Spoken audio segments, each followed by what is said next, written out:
Halo saudara, apa kabar Anda hari ini? Sapa Jatim kembali hadir ke hadapan Anda bersama dengan saya Vina Putri.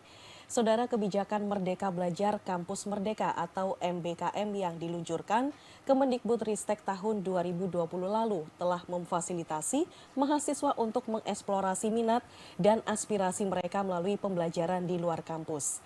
Seperti apa dampak positif penerapan dari kebijakan ini? Di studio sudah hadir narasumber, ada Bapak Dr. Lukman Fahmi MPD selaku Ketua Jurusan Dakwah UINSA Surabaya. Assalamualaikum Pak Lukman, apa kabar? Waalaikumsalam, sehat walafiat Ibu. Alhamdulillah baik. Kemudian ada Mas Miftahul Unglum selaku mahasiswa UINSA Surabaya. Apa kabar Mas Ulum? Alhamdulillah baik juga. Sehat ya untuk Sehat. hari ini. Baik Pak, ini langsung saja bisa dijelaskan nih Pak terkait dengan program Merdeka Belajar Kampus Merdeka begitu ya. Ini yang dicanangkan oleh Kemendikbudristek sejak tahun 2020. Nah, ini seperti apa penerapannya di kampus UINSA Surabaya dalam Fakultas Dakwah ini Pak? Terima kasih. Betul Ibu, jadi Kementerian itu meluncurkan di tahun 2020. Kemudian secara cepat di kami, UINSA khususnya itu ditangkap dengan membuat implementasi panduan Merdeka Kampus Merdeka Belajar. Di situ tentunya harus dipersiapkan secara matang agar betul-betul mempunyai hasil yang maksimal.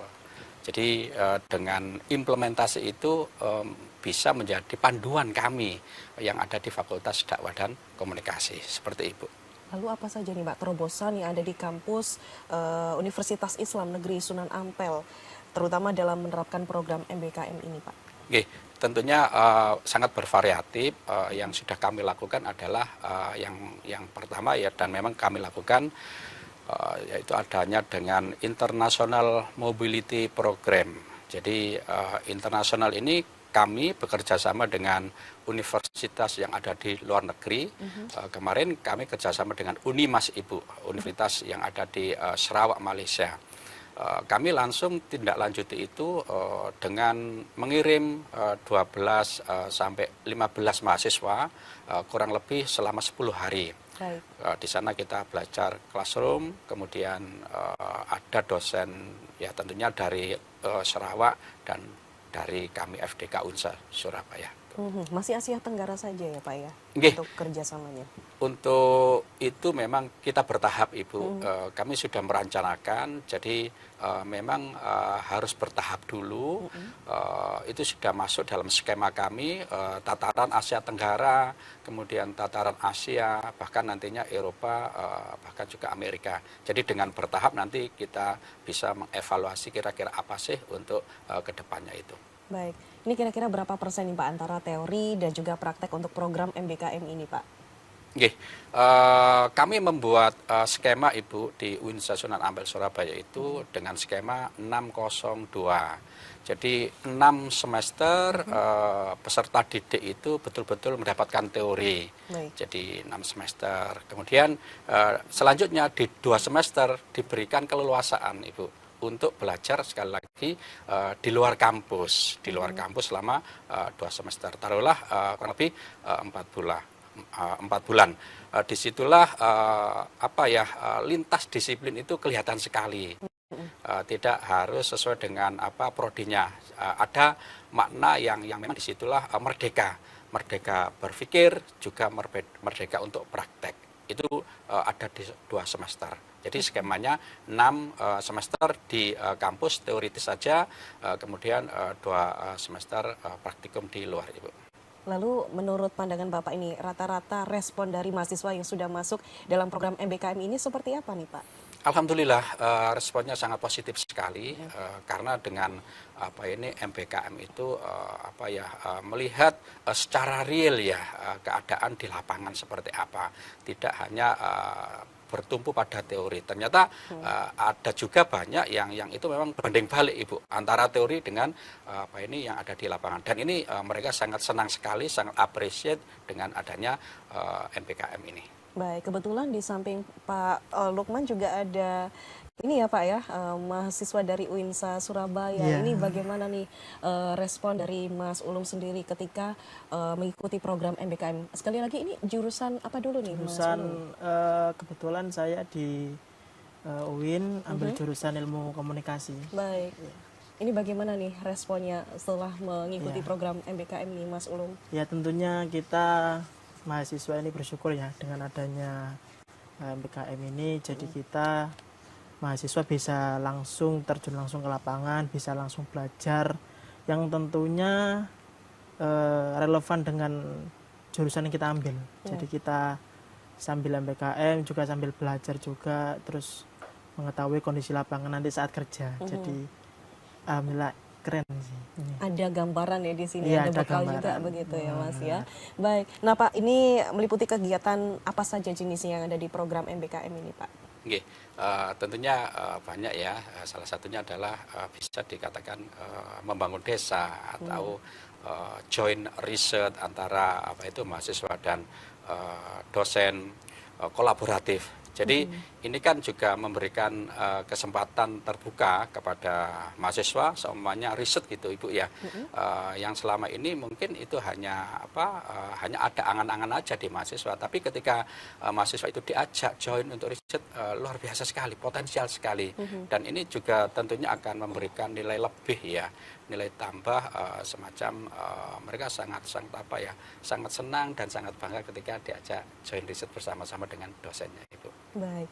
Nah, UINSA Surabaya ini kan salah satu universitas yang menjadi mitra Kompas TV Jawa Timur begitu ya Pak untuk merealisasikan program MBKM. Salah satunya adalah Fakultas Dakwah begitu. Apa yang melatar belakangi untuk hal ini Pak?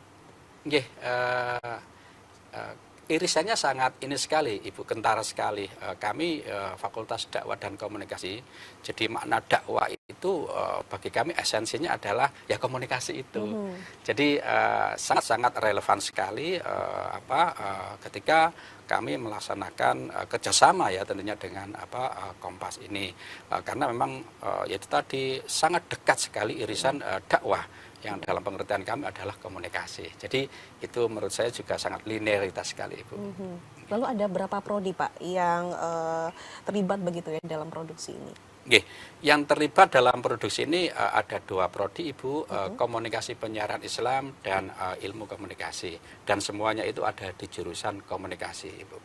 Lalu untuk secara rata-rata keseluruhan total mahasiswa yang mengikuti program MBKM ini ada berapa kira-kira Pak? Oke, tentunya yang mengelola itu prodi, jadi standarnya itu biasanya ada kurang lebih 26 untuk setiap MBKM ini.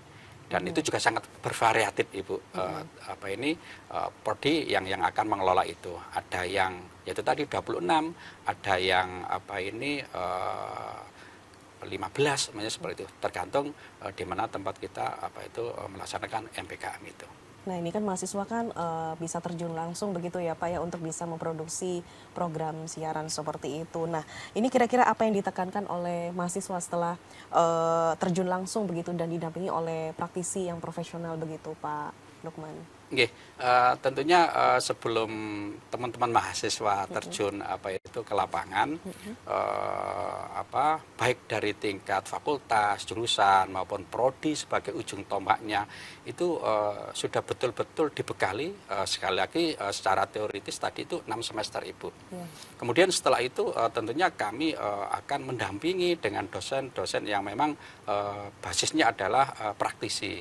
Jadi standar katakanlah yang katanya dengan seumpamanya penyiaran Ibu itu harus tetap terjaga secara profesional.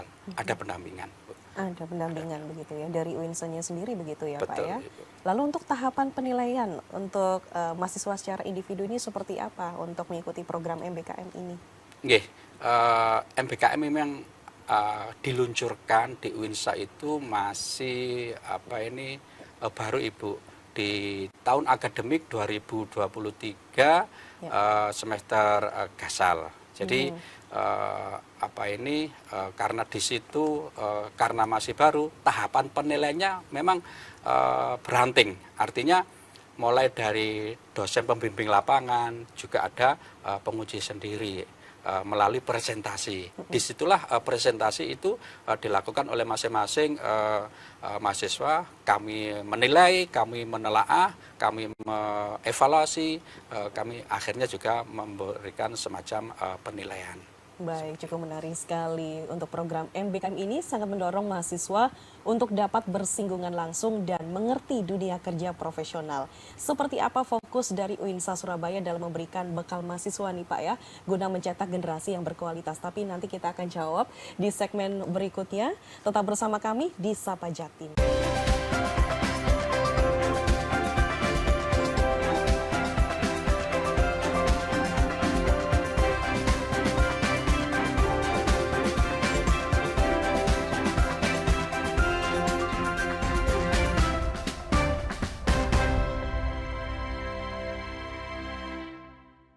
Anda masih bersama kami di Sapa Jatim. Sebelum ke pertanyaan fokus UINSA Surabaya dalam program MBKM. Nah nih Pak, ada 2 program yang dikerjakan oleh mahasiswa untuk MBKM ini, yaitu program Mutiara Iman dan Kuliner Nusantara. Apakah 2 program ini sudah dirasa cukup nih Pak?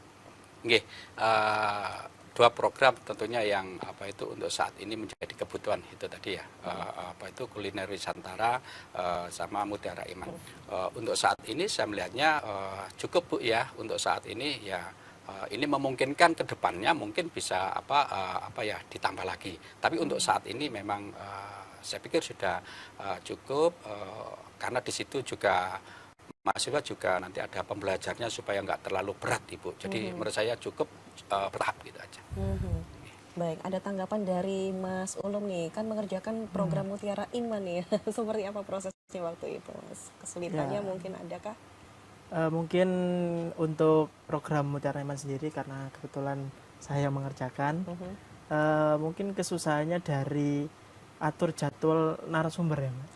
Karena kita kan dari 30 episode yang kita kerjakan semuanya itu memang dari dosen-dosen UIN yang berkompeten untuk menyampaikan tema yang kita angkat. Jadi mungkin kita kesusahannya di ngatur jadwalan dengan dosen karena kan beliau juga di satu sisi harus mengajar, di satu sisi harus mengisi segmen ini tadi. Jadi kesulitannya mungkin kendalanya sementara ini masih di komunikasi dengan dosennya tadi. Tantangannya seperti itu memang. Ulum, iya. ya. Jadi kita yang harus menyesuaikan dosennya, bukan dosennya yang menyesuaikan kita. Kita yang menyesuaikan dosennya memang. Nah, untuk bisa memproduksi siaran sesuai dengan standar nih Pak, ini bagaimana mahasiswa yang ada di UINSA ini bisa mengerjakan siaran program tersebut? Apakah memang difasilitasi begitu ya dari pihak kampus atau mereka secara mandiri nih Pak untuk jalan? Ya, tentunya itu harus menjadi titik tekan Bu ya. Jadi bagaimanapun proses itu harus betul-betul menjadi hal yang mutlak. Artinya mulai dari pemberian materi, teori selama 6 semester. Kemudian ketika nanti teman-teman terjun ke lapangan, biasanya itu ada pembekalan dari masing-masing dosen, DPL-nya itu selama 3 hari Ibu.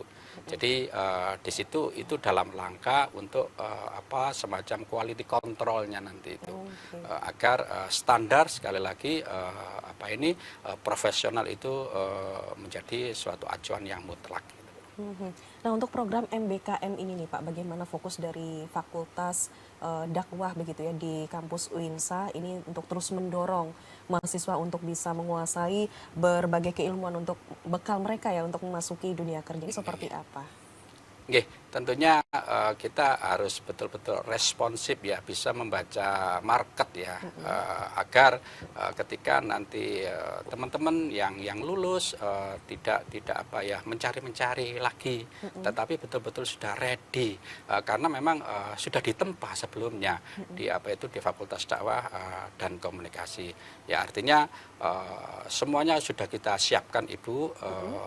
Termasuk dari materi, kemudian secara teori selama 6 semester tadi, kemudian di 2 semester anak-anak diberikan keleluasaan untuk terjun ke lapangan. Sekali lagi makna dari merdeka adalah merdeka pikirannya juga merdeka praktiknya gitu. Di UINSA ada program begitu Pak, untuk terkait penyaringan langsung masuk di dunia pekerjaan begitu. Mungkin ada kerjasama dengan berbagai instansi atau lembaga tertentu begitukah Pak? Nggih, ketika kita melaksanakan MBKM, pastilah itu didahului dengan apa itu MOU, Ibu. Jadi di setiap teman-teman yang melaksanakan MBKM pasti sekali lagi ada MOU-nya agar keterjalinan itu dan keterjagaan ya banyak hal ya yang katanya dengan etika, kemudian mungkin durasi ini kerjasama berapa tahun itu memang mutlak harus ada MOU-nya Ibu di awal gitu.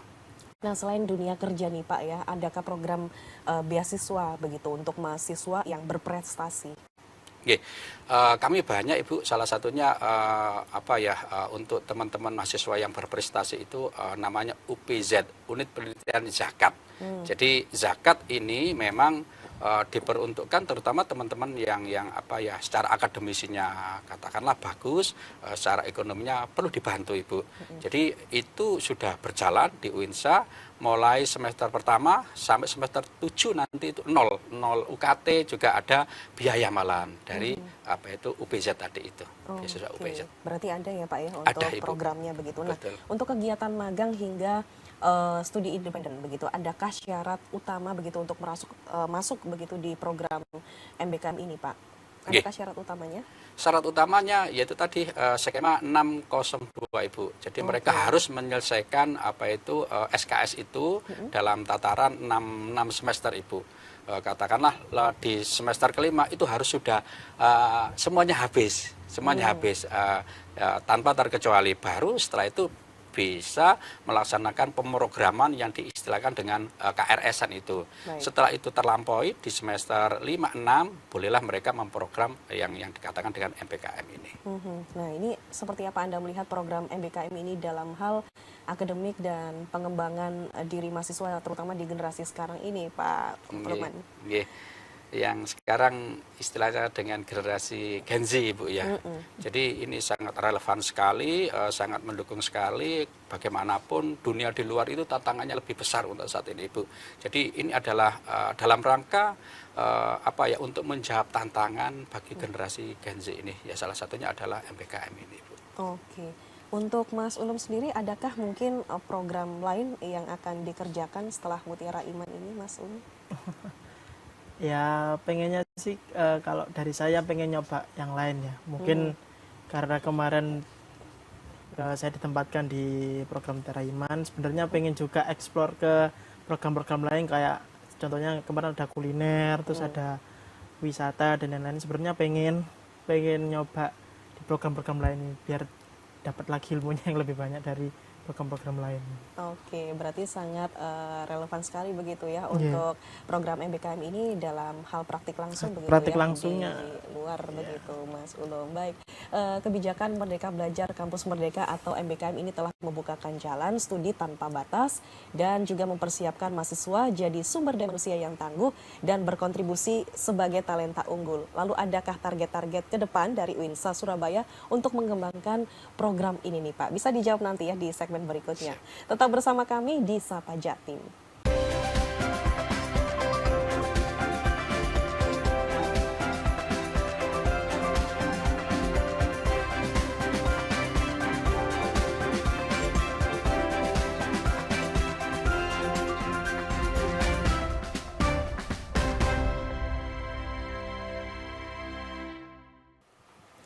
Terima kasih saudara Anda masih bersama dengan kami di Sapa Jatim. Nah, kita akan lanjutkan pembicaraan kita di segmen terakhir. Ini bagaimana nih tanggapan dari Mas Ulum sendiri terkait dengan program MBKM ini? Apa yang dirasakan selama ini Mas Ulum? Ya, kalau yang saya rasakan untuk sebagai seorang mahasiswa, ya akhirnya kita bisa tahu ya gimana cara kerja di dunia pekerjaan yang sesungguhnya. Jadi bisa merasakan gimana kerja di luar itu, terus bisa dapat feel-nya, terus ya banyak yang saya dapatkan dari kegiatan MBKM ini, pengalaman, terus ilmu juga dari tentunya kan di Kompas, kebetulan saya magang di Kompas TV ini kan, juga dapat ilmunya dari para kru-kru yang ada di sini juga. Jadi pengalamannya dapat, terus ilmunya juga dapat.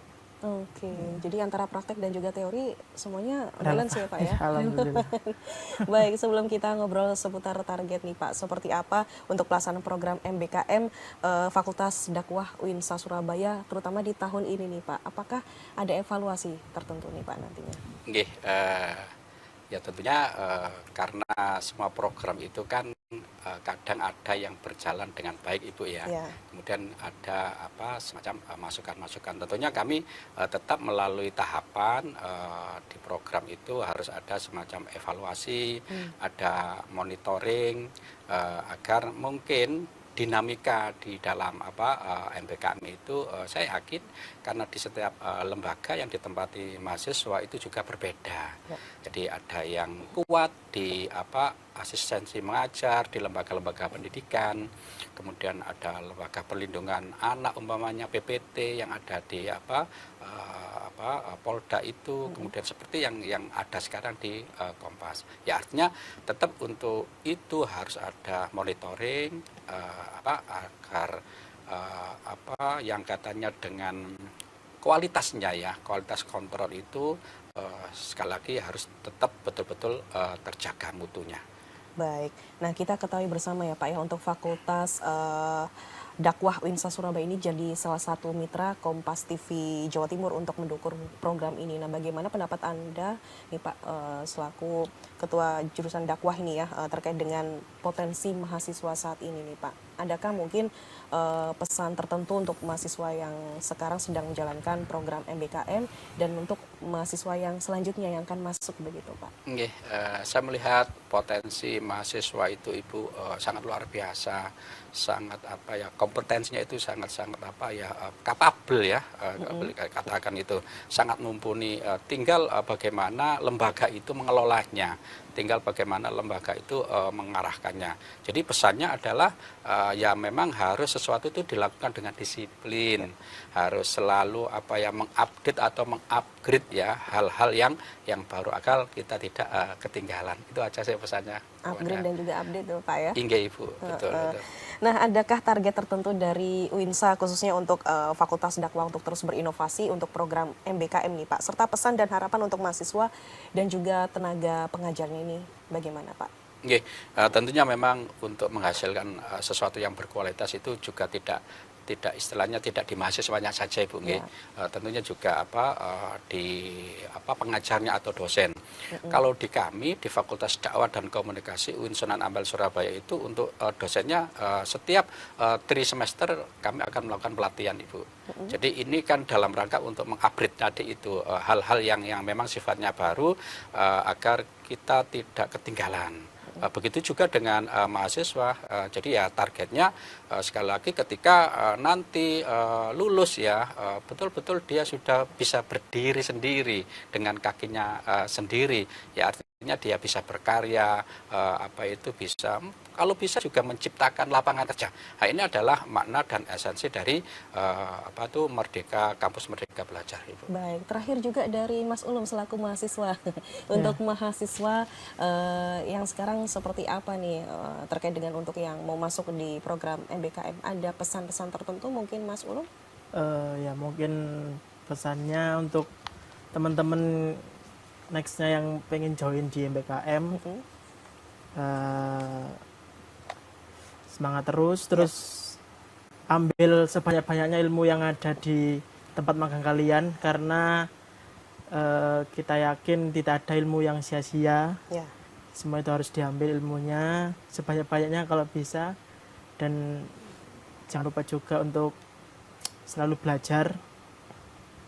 Mungkin itu sih harapannya untuk teman-teman yang nantinya akan ikut di MBKM di berikutnya. Baik, terima kasih untuk waktu luangnya untuk Sama-sama. Pak Lukman dan Sama-sama. juga Mas Ulum sudah Sama-sama. berbagi informasi begitu ya terkait dengan penerapan program MBKM yang ada di Universitas Islam Sunan Ampel Surabaya. Nah, saudara, transformasi pembelajaran jadi fokus utama guna memastikan setiap lulusan yang dihasilkan tak hanya memiliki keunggulan akademis, tetapi juga jadi generasi yang tanggap dan siap menghadapi segala tantangan zaman. Saya Vina Putri pamit beserta kru yang bertugas mengucapkan terima kasih atas kebersamaan Anda. Sampai jumpa di Sapa Jatim berikutnya.